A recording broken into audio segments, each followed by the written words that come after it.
He wasn't quite sure how to describe the smell. It wasn't so rank as to warrant his full attention, but at the same time, it always persisted. It was like a mosquito, in a way, only annoying if he paid attention to it. And like any mosquito, Sam couldn't help but pay attention to it. The water steamed as it touched his skin, running down his slicked back hair.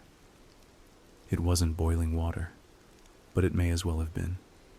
Every study in the world could prove that hot showers were bad for you, but it didn't matter to him. The shower was a place of reflection after all, and if Sam had to be alone with his thoughts, he would rather be comfortable while doing so.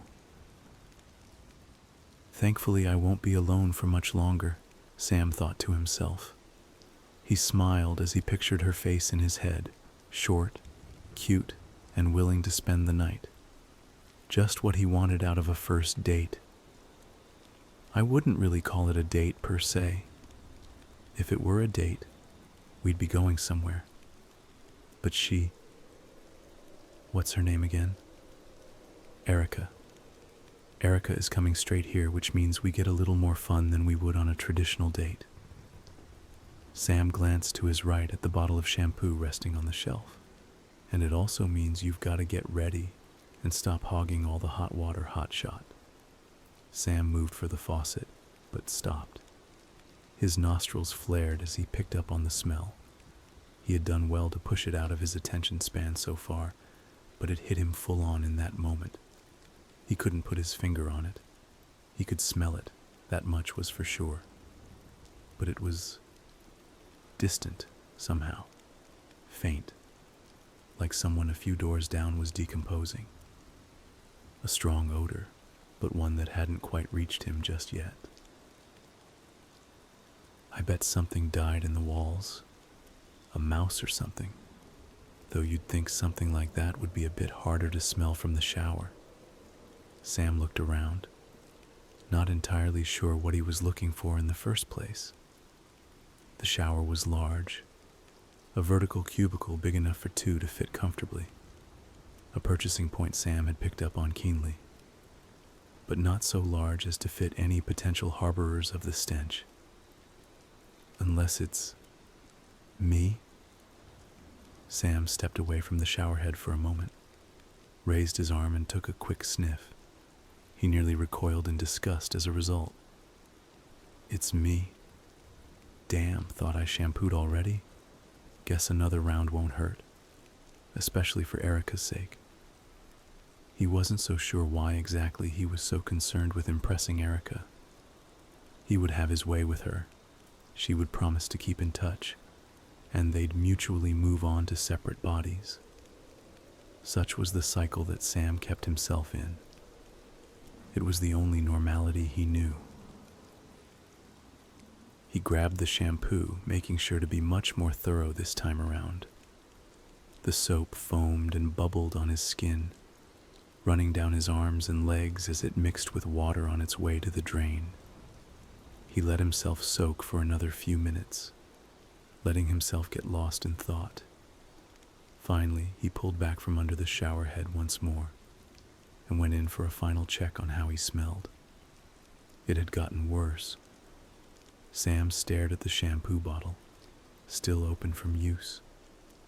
He suddenly became very aware of how harsh the water pressure was. Each individual droplet of water seemed to strike him like a BB pellet, assaulting him in a painful barrage he couldn't get away from. It pelted his back, the hiss of the shower steam blaring like a truck's horn. He covered his ears, silently pleading for it to stop. It wouldn't. All the while, the smell seemed to rise. It reeked not of body odor, but something stronger than that. It was suffocating, seemingly closing in all around him.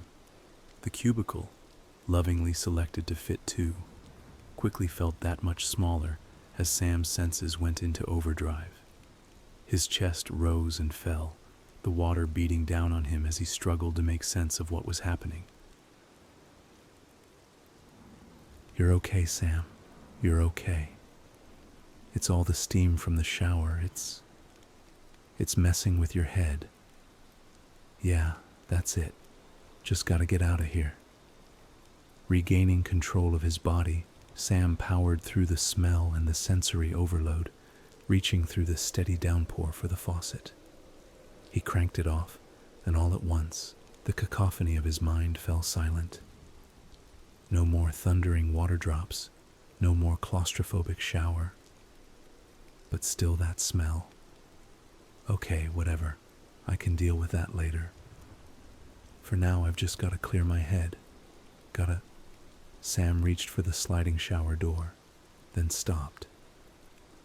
He stared down at his arm as the smell grew sharper. There was a small, dark spot on his arm. It could have easily been mistaken for a mole, had a mole been there when he entered the shower. Sam looked at the dark spot, then realized something. Whatever it was spreading across the skin of his forearm. It was growing. Confused, Sam ogled the dark spot, slowly raising a finger to poke it. The skin that had darkened felt soft to the touch. When he applied pressure to it, it seemed to almost give way.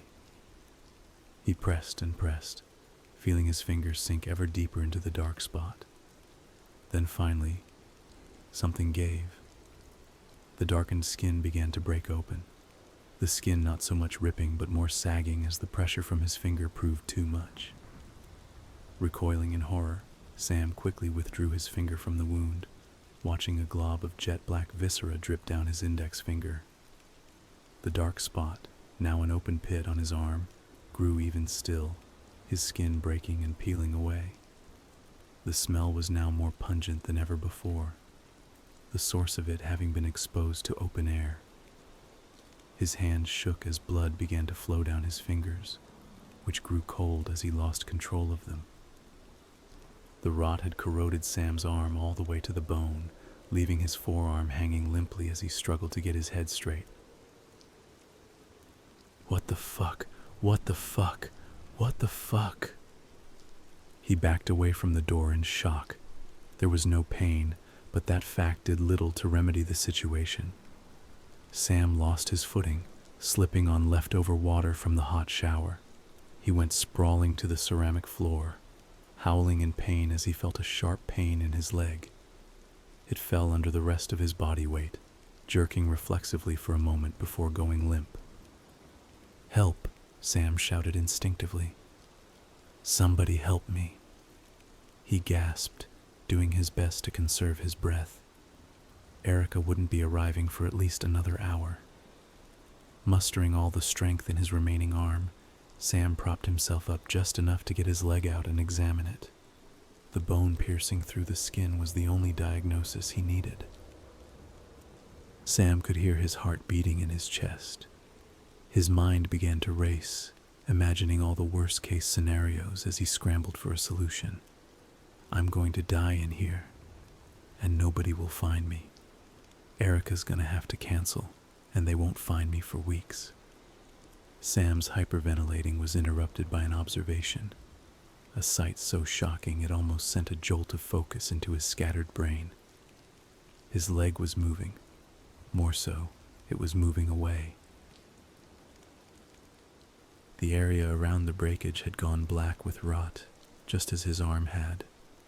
Only this was different. Instead of simply crumbling away, the black material was moving, writhing and squirming as if it were alive. As the corrosion began to separate Sam's leg from his knee, a set of sinewy black tendrils wrested themselves free from the open wound. They flailed about as Sam covered his mouth in horror, his eyes welling up with tears. The tendrils began to push against the pristine white floor, leaving behind a trail of the same black tearish substance that coated Sam's arm wound. Pushing and pushing, they began to control where his rotting leg was going. This isn't happening. This isn't happening. Sam struggled to bring his brain to reason. This is a nightmare, Sam. You're gonna wake up, okay? You're gonna wake up. Sam began to back away weakly, sliding what remained of his body towards the front of the cubicle as his bones creaked in agony. He raised his remaining arm, now slowly becoming peppered with its own dark spots, up to the wall, desperate for anything to help himself up. He found the faucet with his grip, and using what little strength he had, he pulled down on it hard. As the barrage of droplets fell once more, Sam noticed something. The smell had dissipated, if only slightly. No longer as rotten and odorous. It was as it had been when he first started showering. Only a faint nuisance that he could tune out if need be. If I turn the water off, I'm a dead man. But I've got to get help somehow. Sam backed up against the wall, sinking to the ground as he watched the tendrils push away at his severed leg. They were still on the move, slowly but surely. His arm, his rotted arm, was completely dead. He was certain it would have fallen off by now, though he suspected that the water had something to do with its preservation, if he could call it that. It hung loosely by a single strap of skin and muscle, dangling at his side as if to mock him. "I'm not going to die in here," Sam said out loud. "There's a way out of this. Whatever this is, this water gives me time to think. So that's what I'm going to do." "Do you hear me?" Sam shouted again, to nobody. "I'm going to figure out how to beat this. You won't kill me. I won't let you." Sam stopped, sucking in deep breaths as he began to calm down. "I won't let you," he mumbled as he began to concoct his escape. The steam encircled him, the water bearing down heavier than before. He was safe in the water. He was safe in the steam. He was safe in the shower. "Sorry I'm late. Traffic was a bitch, and Waze wasn't much help either. I knocked, but you didn't answer, so I, let myself in. You don't always keep your door unlocked, do you?" No answer. Erica frowned, setting down her handbag as she surveyed the lavish living room. It was much nicer than most apartments she'd seen, which gave her hope that her date wouldn't just be a cheap hookup. Speaking of, where even is Sam anyway? She approached the kitchen area, peeked her head in the bedroom. Nothing. She pulled out her phone, hoping to shoot him a quick text. As she plopped down on his sofa, she noticed something on the coffee table by her elbow. It was a note with a piece of tape stuck to it, as if it had been plucked from off a door or a wall or something like that. Curiosity overtaking her, she picked it up and began to read, doing her best to decipher the crude handwriting. "Sam, last warning. Have your rent to me by 7 or I'm shutting off your water." The note was signed underneath by his landlord called Bruce. Erica pulled out her phone. It was 8:07. She stifled a chuckle. "I bet Richie Rich here is down there complaining to his landlord right now. Poor guy. I hope I can make it up to him when he gets back." Erica put the note back on the coffee table, propping her feet up as she began to browse social media absent-mindedly. Sam would be back soon, she was sure of it. And when he got back, she would make him explain exactly why his apartment smelled so rancid.